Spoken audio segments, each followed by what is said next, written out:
शहर में विश्वविख्यात आंचल जादूगर से एक विशेष साक्षात्कार में आंचल जादूगर ने अपनी प्रेरणा और जादू के प्रति अपने विचार साझा किए। उन्होंने बताया कि उनकी प्रगति किनकी प्रेरणा से आगे बढ़ी और जादू को एक चमत्कार के रूप में देखा। आंचल जादूगर के विचार। प्रेरणा। आंचल जादूगर ने बताया कि उनकी प्रेरणा का स्रोत कौन है और कैसे उन्होंने अपने करियर में आगे बढ़ने के लिए प्रेरणा प्राप्त की। जादू और चमत्कार। उन्होंने जादू को एक चमत्कार के रूप में देखा और इसके प्रति अपने जुनून को साझा किया। ऑपरेशन सिंदूर। आंचल जादूगर ने ऑपरेशन सिंदूर के प्रति अपनी भावनाएं व्यक्त की और इसके महत्व को समझाया। परिवार और सोशल मीडिया पर विचार। परिवार का महत्व। आंचल जादूगर ने परिवार को साथ लेकर चलने के महत्व पर जोर दिया और कहा कि परिवार का समर्थन उनके लिए बहुत महत्वपूर्ण है। Social media. उन्होंने सोशल मीडिया और इंस्टाग्राम पर पॉजिटिव रहने की सलाह दी और कहा कि माता पिता की आज्ञा का पालन करना चाहिए। भीलवाड़ा के प्रति प्रेम। भीलवाड़ा का प्रेम। आंचल जादूगर ने भीलवाड़ा शहर की जनता के प्रति अपना प्रेम व्यक्त किया और कहा कि उनका प्रेम ही उन्हें भीलवाड़ा बुलाता है। धन्यवाद। उन्होंने भीलवाड़ा की जनता को धन्यवाद दिया और उनके समर्थन के लिए आभार व्यक्त किया। आपको ज्ञान मिलेगा, शायद हो सकता है एक वक्त के लिए हो सकता है उनका बोलने का तरीका थोड़ा रूखा हो सकता है, पर उनकी भावनाएं कभी आपके लिए गलत नहीं होगी। तो अपने माँ बाप से थोड़ी बातें या अपने फैमिली में कोई बड़े भाई बहन हो या कोई भी फैमिली में कोई ऐसा हो जिनसे आपको लगता है कि यार इनसे मैं अपने मन की बात कह सकता हूँ, कहिए। ज़रूरी है क्योंकि अगर आपने कह दी तो शायद आप कोई गलत कदम उठाने से रुक जाएंगे, वरना गलत कदम उठाना आसान होता है लेकिन पछताना जिनको पड़ता है वो उन लोगों को पछताना पड़ता है जिनकी कोई गलती नहीं है। दूसरी चीज़ कि आप जीवन के अंदर कब प्रभावित हुए सबसे ज़्यादा कि आपको ऐसा लगता है कि ये चीज़ नहीं होनी चाहिए ये हुई और फिर आपने उसको इम्प्रूव करने की कोशिश की। जीवन में ऐसा कुछ मतलब घटना या दुर्घटना हुई, ऐसी कोई चीज़ हुई इंस्टेंट कि जो नहीं होना चाहिए कि यार मैं उस समय पहुंच जाती कि दुर्घटना नहीं होती या इस समय मैं सिस्टम को सुधार देती तो नहीं, ऐसा कुछ वाक़या हुआ। जैसे हमारे देश के अंदर निर्भया कांड हुआ, सब कुछ हुआ, तो उस समय आपको क्या मैसेज था कि अगर ये लड़की इस समय ये मूवमेंट करती तो ये बच सकती थी, ऐसा कुछ हो सकता, ऐसा कोई आपके सामने हुआ ऐसी कुछ कि ऐसी कोई चीज़ थी जिस सिस्टम को आप सुधारने के लिए कि ऐसा होती थी? नहीं, देखिए टू बी फ्रैंक ऐसा बहुत बार होता है। आपसे उदाहरण के लिए बताती हूँ, अभी कुछ 15 दिन पहले मेरी डॉग है, हमारे यहाँ पे एक पेट है, उसके ऊपर कुत्तों ने अटैक किया। 8 कुत्तों ने एक साथ अटैक किया। पॉमेलियन है, बहुत प्यारी सी है। अब जब अटैक किया तब मैं योगा क्लास में थी। नो डाउट फील हुआ था कि काश मैं वहाँ होती तो शायद मैं उससे बचा लेती, लेकिन जो हो गया, मैं ज़िंदगी में हमेशा से सोचती हूँ जो हो गया उसको मैं नहीं बदल सकती, जो होने वाला है उसके लिए मैं प्रयास जरूर कर सकती हूँ। 15 दिन से रोज़ का मेरा करीब 4 से 5 घंटा उसके साथ जाता है, सुबह और शाम मिला के, और आज वो कम से कम 60% बेटर एक सिचुएशन है। तो ऐसा बहुत बार ज़िंदगी में ऐसी बहुत सारी चीज़ें आती है जो लाइफ में, मैंने कहा ना, और लाइफ में अगर मेरी लाइफ में अगर कुछ काश है तो वो यही है कि हाँ, मतलब मेरी कोशिश ये रहती है कि जितने लोग मुझसे जुड़े हुए हैं या जहाँ पे भी मेरे से हो सके उतना मैं लोगों में खुशियाँ बांटूँ, पर एक व्यक्ति के लिए संभव नहीं है। तो हमें सच्चाई को भी स्वीकार करना पड़ता है साथ में कि कुछ चीज़ें आपके हाथ में नहीं होती है, पर जितना आपके हाथ में है, जितना आप कोशिश कर सको उतना करते रहो। बाकी ईश्वर मालिक है। मेरा दिल क्या है, मेरी भावनाएँ क्या है, मैं कभी भी अपने आप को साबित करने में नहीं चाहती, या मैं कभी भी ये नहीं सोचती कि अगर ऐसा होता तो मैं ये करती, मैं वो करती। मैं सोचती हूँ कि ठीक है, जो हो गया वो हो गया, अब मैं क्या कर सकती हूँ, अब मैं वो काम करती हूँ। तो मेरी सोच को भीलवाड़ा में आप काफ़ी वर्षों से शो कर रहे हो, यहाँ की जनता, यहाँ के लोगों का प्रेम और यहाँ के लोगों ने, क्योंकि भीलवाड़ा में आपको यहाँ की पब्लिक से आप मिलते हो, जैसे हमने भी देखा जो अच्छे साथ मिल रहे थे। तो भीलवाड़ा को लेकर आप क्या मैसेज देना चाहोगे यहाँ की जनता मतलब जैसे आप इनसे मिलते हो तो ऐसा लगता है जैसे आपके परिवार की, और यहाँ की जनता भी आपसे प्रेम करती है कि आंचल जी कब आएंगे, कब उनका शो देखेंगे? भीलवाड़ा वाला असली जादूगर है यार, मैं सच में बोलूँगी ये बात। मेरी ज़िंदगी में 27 सालों में मैंने 17 राज्यों में शो किया, बहुत सारे शहरों में किया। मेरा खुद का होम टाउन उदयपुर है, वहाँ पर मैंने 3 बार शो किया है। भीलवाड़ा इकलौता ऐसा शहर है जहाँ पर मैं 7 बार आई अपने शोज़ को लेकर। ये भीलवाड़ा वालों का जादू है। टू बी फ्रेंड, सच में मुझे भीलवाड़ा आके वास्तव में बहुत अच्छा लगता है, बहुत अपनापन सा महसूस होता है। हमारी जब फर्स्ट प्रेस कॉन्फ्रेंस थी तो हमारे एक पत्रकार महोदय उन्होंने हमें मेरे पिताजी को राय दी थी कि अब तो आप एक मकान भीलवाड़ा में खरीद ही लो, इतनी बार आप आ गए हो। तो यहाँ के लोगों का प्यार है और मैं सच में इनके प्यार को मैं दिल से सलाम करती हूँ, क्योंकि मुझे ये प्यार इनकी वजह से मिला, मेरे हुनर से नहीं। मेरा हुनर अपनी जगह है, लेकिन अगर उन्होंने मुझे प्यार ही नहीं दिया तो शायद मेरा हुनर किसका। तो मैं आभारी हूँ, मैं नतमस्तक हूँ भिलवाड़ा वालों के लिए, भिलवाड़ा की जनता के लिए, जिनकी वजह से मैं हर बार यहाँ पर आती हूँ और शायद वापस आके रहूँगी।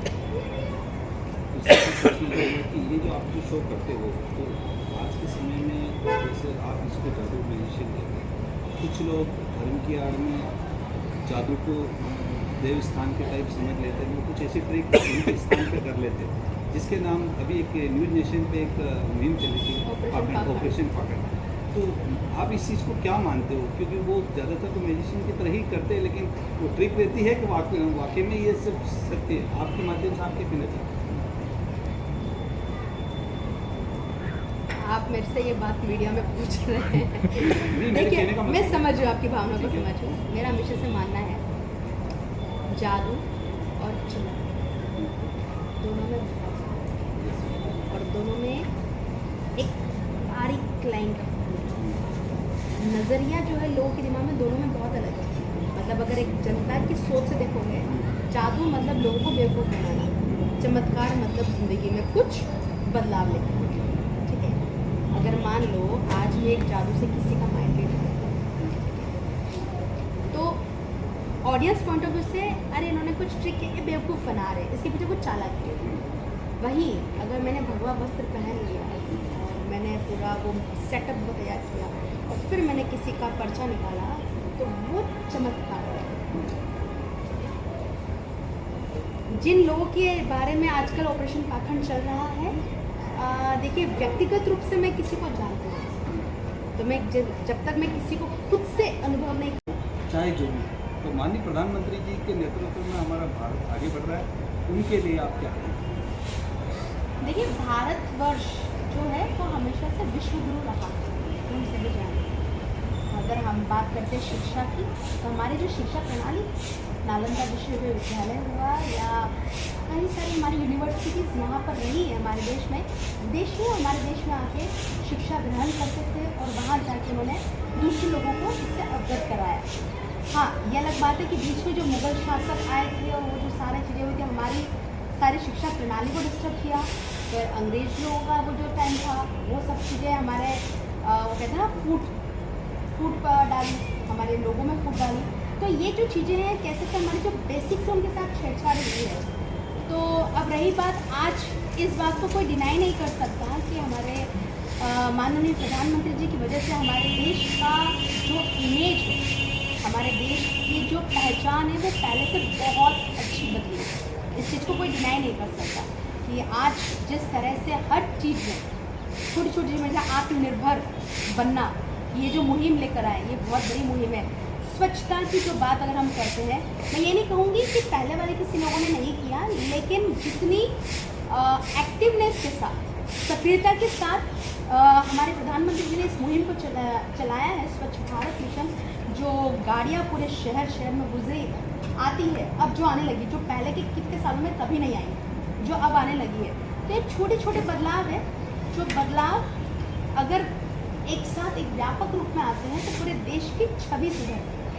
तो मैं केवल ये नहीं कहूँगी कि ये केवल सरकार का काम है हमारे देश की छवि सुधारना, ये हम सभी नागरिकों का दायित्व होता है, हमारा मॉरल ड्यूटी है कि हम बदल जाएंगे तो फिर सरकार जैसी भी हो, जब आप ही बदल गए, पूरा देश ही बदल गया, तो फिर उससे कोई फ़र्क नहीं पड़ता। तो हमें डेवलप्ड कंट्री अगर बनना है, अभी हमारी डेवलपिंग कंट्री है, अगर इसको डेवलप्ड कंट्री बनाना है तो हम सभी नागरिकों का हर एक का छोटी छोटी चीज़ों पे कि रूल्स फॉलो करना, स्वच्छता की बात से उसको रखना, सही काम करना, कोई गलत काम न करना, ये छोटी छोटी चीज़ें अगर हम इसे सभी लोग मानने लगेंगे तो हमारा देश बहुत अच्छा होगा, बहुत आगे जाएगा। अभी बेटियों के ऊपर ये है कि अभी जो नई आने वाली जनरेशन है, वो फेसबुक के इंस्टाग्राम के माध्यम से कई ऐसी चीज़ों की शिकार हो जाती है जो अपने घर वाले परिवार को, पेरेंट्स को नहीं बता पाती और वो सुसाइड कर लेती है, या फिर वो किसी ऐसे जाल में फंस जाती है जिसके कारण उसका मर्डर हो जाता है या उसके टुकड़े कर दिए जाते हैं। तो ऐसे भ्रामक बहुत सारे मतलब ऐसे इंस्टाग्राम पे ऐसे कुछ पैनल चलता है जिसके कारण वो उनके शिकार हो जाती है। उन बच्चों को क्या मैसेज देना चाहोगी कि वो अपने पेरेंट्स से सब बात शेयर करें? लव जिहाद, अगर इस शब्द को बोलें तो लव जिहाद जो चल रहा है। देखिए, गुनाह की कोई जात नहीं होती, क्राइम का कोई मजहब नहीं होता। जो भी लोग मुझे देख रहे हैं उन बच्चों से पहले मैं उन माँ बाप को संदेश देना चाहूँगी, अपने बच्चों में और आप में दूरियाँ कम करें। भले वो कोई भी कारण हो गया, एक ज़माना था जब संयुक्त परिवार हुआ करता था, तो बच्चों में सारी चीज़ें बचपन से आती थी, सहनशीलता, बड़ों की आज्ञा मानना, छोटों को माफ़ करना, ये सब पहले हुआ करता था। जब से हम लोग हमारे जो चालू हुआ है ना, उसके बाद से एक तो महिलाएं ऐसी हो गई है भाई, एक तो होता है आपको कोई हेल्प मिल जाती है, सासू घर में होती है तो नो डाउट बहुत सारी हेल्प मिल जाती है कि भाई थोड़ी देर के लिए बच्चों को संभाल लें, आप जब तक घर के काम कर लो, कहीं ना कहीं हेल्प मिलती है। अभी वो चीज़ है नहीं, वो उन्हीं को वर्किंग वुमेन है तो वो घर पर अगर किसी बाई को भी लगाती है, तो बाई अगर बच्चों को संभाल रही है तो आपका और बच्चों का बॉन्डिंग खत्म होता है। उस बॉन्ड को बने रहना बहुत ज़रूरी है।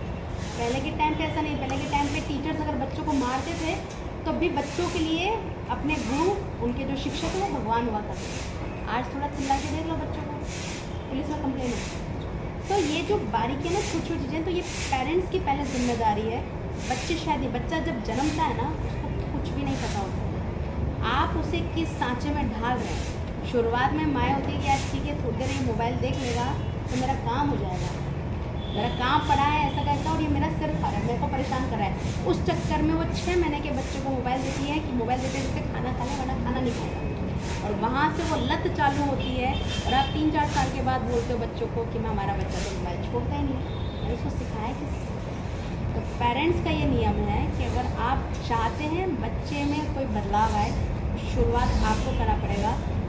फ़ोन का यूज़ उतना हो जितना ज़रूरी है, साथ में आपका मेडिटेशन, नेचर से जो आपका लगाव रहेगा, गार्डन जाना, सैर करना, morning walk, evening walk, yoga, इन सब चीज़ों से अगर आप जुड़े रहेंगे, प्रकृति से जुड़े रहेंगे, आप जाइए मैदान में जाइए, नदी किनारे जाइए। जब आप इस प्रकृति में जाते हैं तो आप मेंटली रूप से बहुत शांत हैं। बच्चों के साथ में ये सारी चीज़ें जो हो रही है वो इसलिए हो रही है कि बच्चों को ऐसा लगता है कि उनके परिवार में उनका कोई अपना है ही नहीं जिनसे वो अपनी बात को शेयर कर सके। तो सबसे पहले तो पेरेंट्स की और घर के बड़ों की जिम्मेदारी है कि वो ये ध्यान रखें बच्चा कहाँ जा रहा है, और जहाँ उसको ज़रूरत हो उसको प्रेशर मत दें। हो सकता है आपको लगता होगा कि सरकारी नौकरी कर लेगा तो उसकी ज़िंदगी संवर जाएगी, और हो सकता है कि आपका बच्चा आने वाले ज़माने का विराट कोहली बनना चाहता है, तो कहाँ गलत है। आप उसे सपोर्ट तो करके देखिए, क्यों आप उसको अपने ही सोच के दायरे में सीमित करना चाह रहे हैं। हो सकता है वो बाज की तरह आसमान को छू ले, तो अपने बच्चे के हुनर को पहचानिए, वो क्या करना चाहता है उसको सपोर्ट करिए, उसको उड़ने दीजिए। ये खुला आसमान है, और परिवार शायद इसके लिए होता है मेरी नज़र में कि बेटा जहाँ तू गिरा वहाँ हम खड़े हैं, तो चिंता मत कर, तू बढ़, तब जाके आप परिवार में है। तो शायद उसको जब वो सपोर्ट, उसको फीलिंग में महसूस होगी कि नहीं मेरा परिवार है, तो वो शायद कभी रुकेगा नहीं। अब बारी आती है बच्चों की। देखिए ज़िंदगी में दोस्त बहुत मायने रखते हैं, और हमारी ज़िंदगी किस दिशा में जाएगी ये हमारे दोस्तों की क्वालिटी पे डिपेंड करता है। एक दोस्त वो होंगे जो बोलेंगे बेटा एक बार सिगरेट पी के तो देख, अरे तू सारे टेंशन भूल जाएगा, तू चख के तो देख। और वो सिगरेट कब आपके ड्रग्स में कन्वर्ट हो जाती है, कब आपकी आदत बन जाती है, और कब आपको लगता है कि इसके बिना आप जी नहीं सकते, पता भी नहीं चलता। तो पैर रखा तो चंद्रमा को देखा, और जब मन में दिल में कुछ ख्याल आया तो इनके माता पिता शंकर और पार्वती के रूप में मिले। तो शंकर पार्वती के रूप में मिले, और अशोका सुंदरी उनकी पुत्री थी। तो आज इन्होंने वाइट कपड़े पहन रखे हैं। तो अशोका सुंदरी जो मतलब पार्वती की पोती, तो वो अशोका सुंदरी के रूप में मतलब हमें नजर आया। और इस धरती के कण कण में इनकी मुस्कुराहट बसी है। आंचल जी की मुस्कुराहट इस धरती के कण कण में बसी हुई है, और सूरज की किरणों की तरह पूरे संसार पर प्रकाशमान कर रही है। और इनकी ममता जो स्नेह, जब आंखों में इनके आंसू के जो 2 बूंद दिखते हैं, दूर से नजर आते हैं, चाहे कैमरे के माध्यम से देखो, लेकिन 24 न्यूज़ ने हमारे इनके आंखों के जो आंसू को देखा, तो कहने का मतलब ये आंखों के आंसू वो मोती है जो कमल के पत्तों के ऊपर नहीं टिकते, लेकिन वो मोती जो गिरते हैं समुद्र के अंदर, हजारों समुद्र में गिरते हैं, गिरने के बाद वो सीप में छिप जाते हैं, और जब कभी इस प्रकृति के ऊपर आपदा विपदा कब आती है तब वो मोती उभर के बाहर आ जाते हैं सतह के ऊपर, और संसार को प्रकाशित करते हैं, और संसार को एक मैसेज, एक सूचना देते हैं। ये वो शेष फूल है जो 12 साल के ऊपर खिलते हैं, तो स्वयं महादेव के ऊपर चढ़ते हैं। जो ये वो शेष फूल है जो 12 साल में खिलते हैं और महादेव के शीश पे चढ़ते हैं। स्वयं नारायण इनके मस्तक पे विराजमान है, कंठ पे माँ सरस्वती और गायत्री रहती है और हमेशा मैसेज देती रहती है। और प्रकृति की जितनी भी देवी शक्ति है वो इनके इर्द गिर्द घूमती है। जब ये मेडिटेशन करती है तो सारी शक्तियों का निवास यहाँ होता है। जब मुस्कुराती है तो माँ अंबिका नजर आती है। हजारों नदियाँ इनके पास से गुजरती है। इस धरा को कुछ देने आई, वही धरा एक विश्व मंडल पे है जिसको भारतवर्ष कहते हैं। जय हिंद, जय भारत। 24 न्यूज़ से रवि कुमार व्यास। धन्यवाद।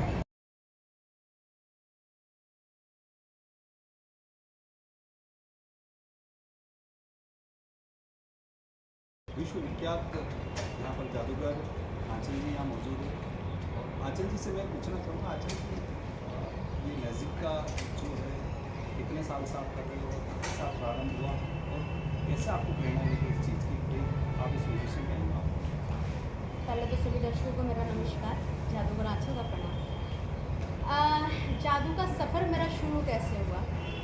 मेरे पिताजी जो पेशे से माइनिंग इंजीनियर थे, श्रीमान गिरधारी लाल जी कुमावत, मेरी माँ श्रीमती तारक माँ वो इलेक्ट्रिकल इंजीनियर है। मेरे पिताजी को इस कला का शौक था और क्योंकि वो अपनी जॉब में थे तो साथ में उन्होंने फुल टाइम ना करके एक छोटे छोटे जादू के आइटमों की एक दुकान डाली थी उदयपुर में। और जैसा वो बताते हैं उदयपुर मेरा जन्म स्थान है, तो वो जैसा बताते हैं कि मैं जब 2-2.5 साल की थी तब वो मुझे अपने साथ उस दुकान पे लेके जाते थे और एक टेबल पर बिठा दिया करते और मैं वहाँ बैठकर पापा को देखती थी कि वो कैसे जो सैलानी हैं, जो टूरिस्ट आते हैं उनका वो मैजिक दिखा रहे हैं, सिखा रहे हैं। तो वो माहौल मुझे वो मिला। फिर बच्चों ने मुझे खेलने के लिए भी वही सब चीज़ें दे दिया करते थे, मैं उन्हीं से खेला करती थी। तो कहते हैं ना कि बच्चों को जो बचपन में माहौल मिलता है वैसे ही उनका रुचि उस और बढ़ जाती है। तो मेरा माहौल वो था, उनसे खेलते खेलते मैंने सीखना शुरू किया। 4.5 साल की थी, हमारे स्कूल का एनुअल फंक्शन था, मैं फर्स्ट स्टैंडर्ड में थी। तो सभी बच्चे किसी न किसी फील्ड में पार्टिसिपेट करते हैं, पता नहीं क्यों पिताजी को लगा कि आंचल से एक मैजिक शो करवाना चाहिए। तो उन्होंने मुझे कुछ आइटम सिखाए और कुछ 15 से 20 मिनट का एक शो तैयार करवाया और मैंने पहली बार on stage as a magician perform किया। तो पहला शो ही इतना शानदार रहा, लोगों ने तो नो डाउट बहुत अच्छे से रिस्पॉन्स दिया ही, लेकिन अगले दिन हर न्यूज़पेपर में मेरा फ़ोटो छपा और मेरी न्यूज़ लगी थी। वो मेरी लाइफ का टर्निंग पॉइंट बन गई। तो कह सकते जो सबसे बड़ा, अगर इससे कह सकते मोटिवेशन जो मुझे मिला है, तो वो मुझे नहीं पिताजी को मिला है। एक्चुअली मैं तो समझती नहीं थी, मैं बहुत छोटी थी। तो वो जाता है क्रेडिट मीडिया को जिन्होंने मुझे उस चीज़ में सपोर्ट किया। एंड उसके बाद पिताजी को लगा अगर मेहनत, छोटी सी मेहनत से आंचल को इतना फेम मिल रहा है तो इसे आगे बढ़ाना चाहिए। एंड उसके बाद से फिर हमारी जर्नी चालू हुई और हम लोग सिंगल शोज़ करने लगे, बाद में कॉमर्शियल शो करे, लंबा सफर चालू हुआ। अभी जैसे विदेशी संस्कृति होना या फिर सोशल मीडियाज होना, ये जो बच्चे का आज की जो जनरेशन वो भटक रही है, असली चीज़ें देखती है। क्योंकि जादू के अंदर, म्यूजिशियन के अंदर आपके बहुत सारी पूरा परिवार संयुक्त देख सकता है। एक उसको अच्छा सा मतलब एग्जाम्पल मिलता है पूरे परिवार के, उसको सही ढंग से देख भी सकते हैं। लेकिन टीवी या बड़े बड़े शो होते हैं उसमें बच्चे माँ बाप एक साथ नहीं देख सकते। तो क्या रीज़न है और ये चीज़ विलुप्त होती जा रही है, इसका कारण? देखिए, परिवर्तन संसार का नियम है। तो ऑब्वियसली बात है कि पहले जो ज़माना था वो अलग तरह का था। पहले मनोरंजन के साधन लाइव शोज़ ज़्यादा थे एज़ कम्पेयर टू आप इसमें फ़ोन वगैरह में इंटरनेट नहीं था इतना टाइम से, क्योंकि इंटरनेट आए हुए कुछ ज़्यादा, मतलब ऐसा नहीं कि बहुत पुरानी बात है। मतलब मुझे याद है शायद मेरी उम्र के या आप भी बचपन में हम लोग शक्तिमान देख के बड़े हुए हैं, हम लोग जय श्री कृष्णा देख के बड़े हुए हैं, हम चित्रहार देख के बड़े हुए हैं। तो उस समय का जो हमारे पास एंटरटेनमेंट का साधन था वो एकमात्र साधन टीवी था। और टीवी पर भी उस समय तो दूरदर्शन इकलौता चैनल हुआ करता था। तो वो ज़माना लगता है, अभी ज़माना बदला है। तो आजकल लोग बाहर जाकर शॉपिंग करना भी पसंद नहीं करते, वो सब कुछ आजकल सब घर बैठे ऑनलाइन हो रहा है। तो ऑब्वियसली बात है, ये एक बहुत बड़ा कारण है जिससे लाइव जो शोज़ है उन पर असर आया है। लेकिन मैं फिर भी मानती हूँ जो मेरा रिस्पॉन्स है, जो मतलब मेरे को जो रिस्पॉन्स मिल रहा है लोगों को, कि ऐसा नहीं है कि आप लाइव शोज़ लोग पसंद नहीं करते, आपको बस लाइव शो में लोगों को वो अनुभव देने की ज़रूरत है। अगर लाइव शो पसंद नहीं कर रहे होते तो आज मैं और कई सारे म्यूजिशियंस हैं जो परफॉर्म कर रहे हैं वो नहीं कर रहे होते। हाँ, ये बात ज़रूर है कि हमें आज के हिसाब से हमें थोड़ा बदलाव करने की ज़रूरत है। हर जगह पे किसी भी फील्ड में चल जाओ, आपको कुछ ऐसा जादू उनको दिखाना पड़ेगा, उनका अनुभव ऐसा देना पड़ेगा कि उन्हें लगे नहीं हमें टीवी से अलग हो गया, हमें लाइव एक्सपीरियंस करना है। क्योंकि लाइव का जो मज़ा है, लाइव का जो एक्सपीरियंस है वो बिल्कुल अलग होता है।